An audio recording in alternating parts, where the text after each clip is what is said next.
Assalamualaikum warahmatullahi wabarakatuh. Perkenalkan, nama saya Ummu Kalsum Afifah dengan NIM 2210952055. Saya dari kelompok 22.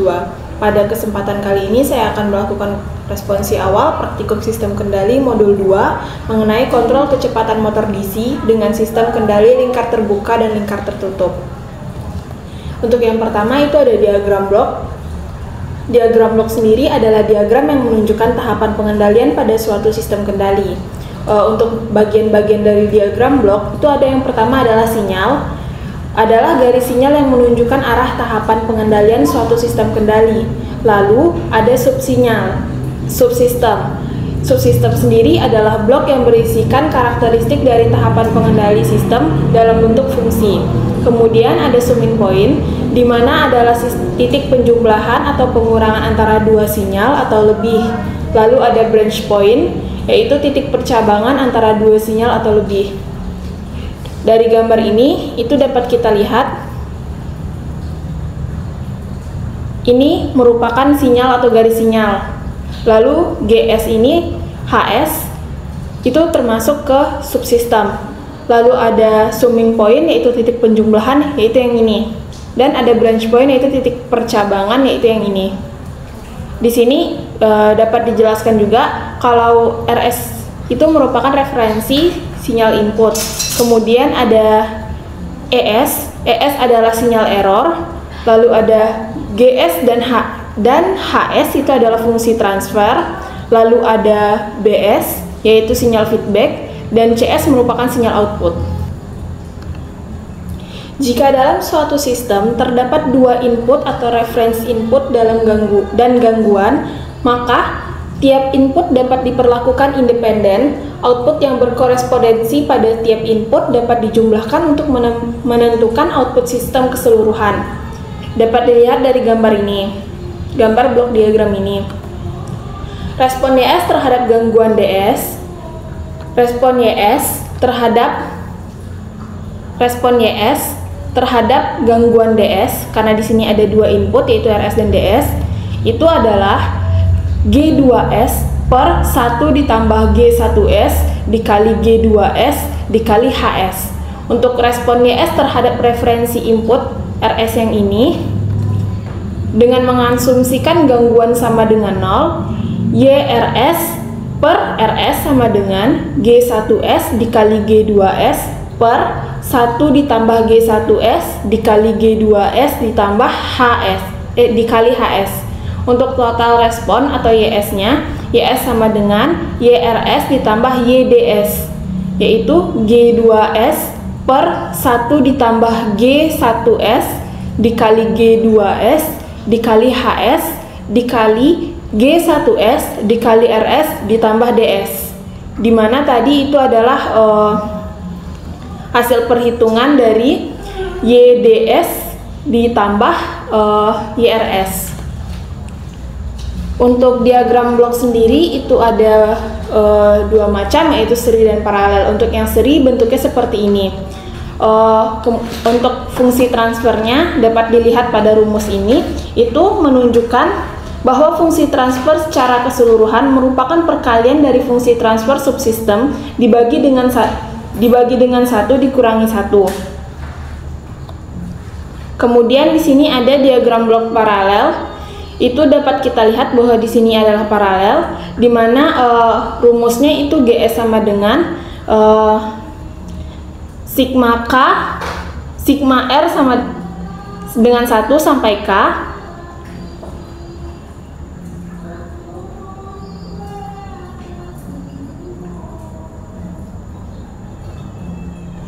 di mana G total S sama dengan G1S ditambah G2S ditambah titik-titik ditambah GKS. Lalu di sini ada feedback, yaitu ketika garis sinyalnya itu kembali ke belakang, di mana rumusnya adalah GS sama dengan G1S per 1 kurang lebih G1S ditambah G2S. Lalu di sini ada modifikasi diagram blok, yaitu di mana kita bisa memindahkan beberapa komponen dari diagram blok untuk menyederhanakannya. Berikut adalah contoh dari penyederhanaan diagram blok.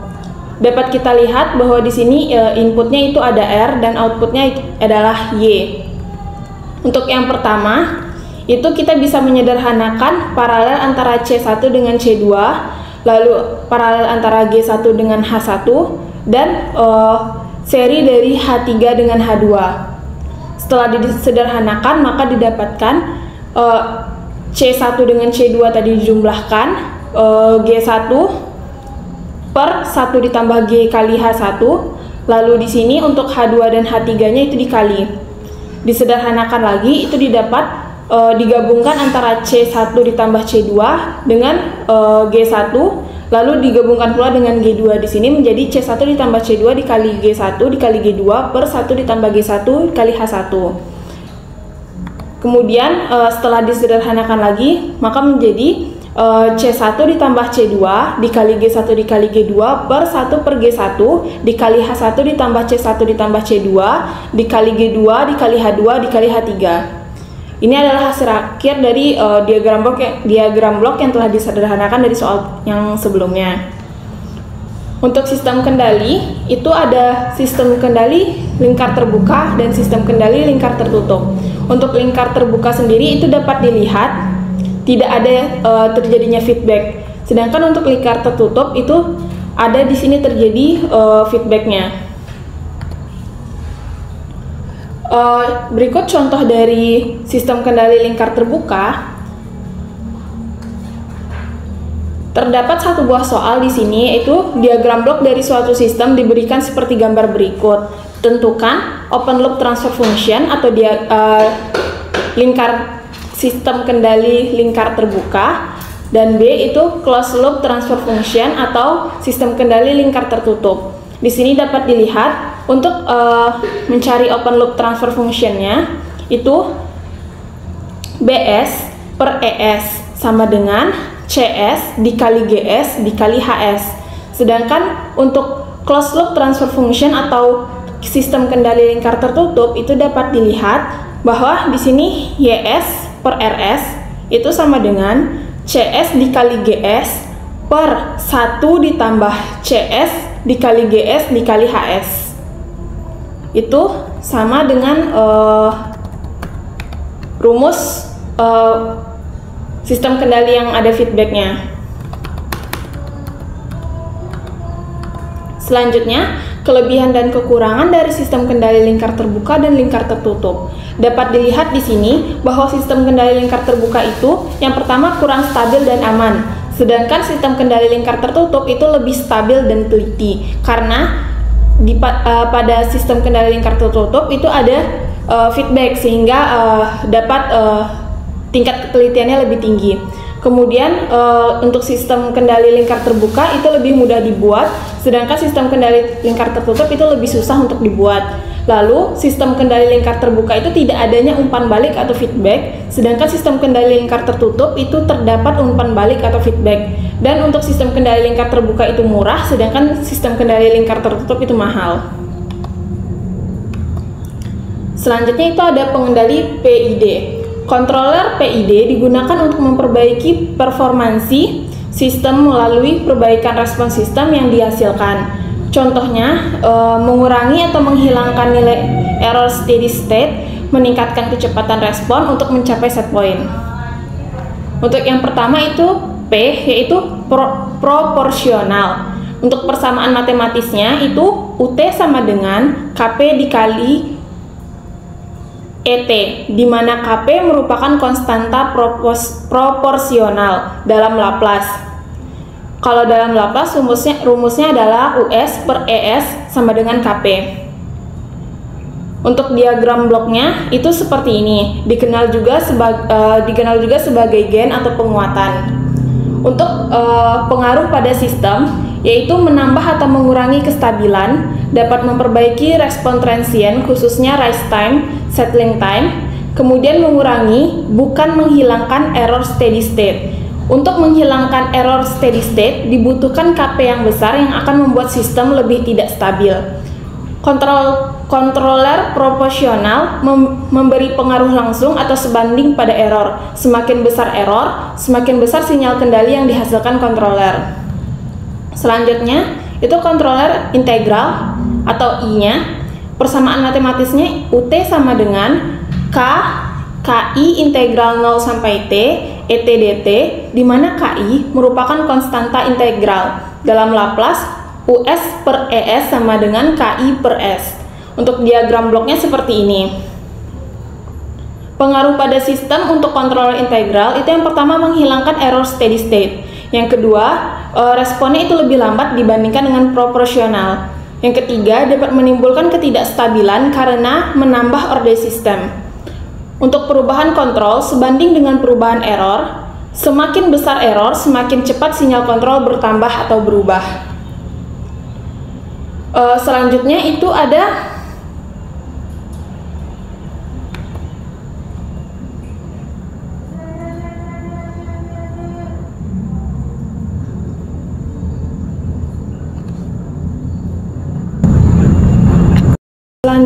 ada derivatif. Pengaruhnya pada sistem itu memberikan efek redaman pada sistem yang berosilasi, sehingga bisa memperbesar pemberian nilai Kp. Yang kedua, memperbaiki respon transien karena memberikan aksi pada saat ada perubahan error. Derivatif hanya berubah saat ada perubahan error, sehingga saat ada error statis D tidak beraksi, sehingga D tidak boleh digunakan sendiri. Besarnya sinyal kontrol sebanding dengan perubahan error delta E. Semakin cepat error berubah, semakin besar aksi kontrol yang ditimbulkan. Untuk controller PID itu kombinasi dari beberapa jenis controller yang diperbolehkan, di mana itu kombinasi dari PI, PD, dan PID. Keuntungan controller PID menggabungkan kelebihan controller P, I, dan D. P memperbaiki respons transien, I menghilangkan error steady state, D memberikan efek redaman. Untuk rumusnya itu UT sama dengan KP, ET ditambah 1 per TI, integral 0 sampai T, ET dt ditambah TD, DET per DT. Untuk controller PID paralel itu UT sama dengan KP ET ditambah 1 per TI integral 0 sampai T ET dt ditambah TD DET per DT. Kemudian untuk rumus ini itu bisa dijadikan Laplace dan bisa dilihat pada PPT. Selanjutnya itu parameter tanggapan pada peralihan PID. Yang pertama itu ada time constant atau TC, adalah waktu yang dibutuhkan oleh sistem untuk mencapai nilai 3,2%. Yang kedua ada rest time atau TR, yaitu waktu yang dibutuhkan oleh sistem untuk mencapai nilai 0% sampai 100%, 10% sampai 90%, dan 5% sampai 95% dari nilai akhir. Lalu ada setting time atau TS, yaitu waktu yang dibutuhkan oleh sistem untuk mencapai 5% atau 2% atau 0,5% di sekitar nilai akhir. Lalu ada delay time atau TD, waktu yang dibutuhkan oleh respon untuk mencapai setengah dari nilai akhir pertama kali. Lalu ada maksimum percent overshoot atau MP, di mana puncak maksimum dari respon sistem yang diukur dari nilai sistem saat kondisi steady state. Lalu ada time peak atau TP, yaitu waktu yang dibutuhkan oleh respon untuk mencapai nilai puncak pertama dari overshoot. Lalu ada metode penalaan tuning atau PID. Yang pertama itu ada metode trial and error trial and error. Metode ini adalah metode coba-coba atau metode ini cukup sederhana, disebut juga metode coba-coba yang terkadang masih digunakan. Namun perlu kehati-hatian karena pemilihan parameter yang salah bisa membuat sistemnya tidak stabil. Lalu ada metode Ziegler-Nichols. Ini adalah salah satu metode yang paling umum digunakan untuk menyetel PID. Metode ini merupakan pendekatan umpan balik dengan pengendali relay untuk mendapatkan respon sistem pada saat osilasi. Nilai konstanta PID kemudian dihitung berdasarkan karakteristik osilasi tersebut. Lalu ada metode Cohen-Cohn. Metode ini menggunakan informasi waktu konstan atau time constant atau TC dari kurva respon sistem untuk menghitung nilai awal parameter PID. Mirip dengan Ziegler-Nichols, metode ini cocok untuk sistem single input single output or D1. Mungkin cukup responsi awal dari saya. Mohon maaf bila ada kesalahan. Assalamualaikum warahmatullahi wabarakatuh.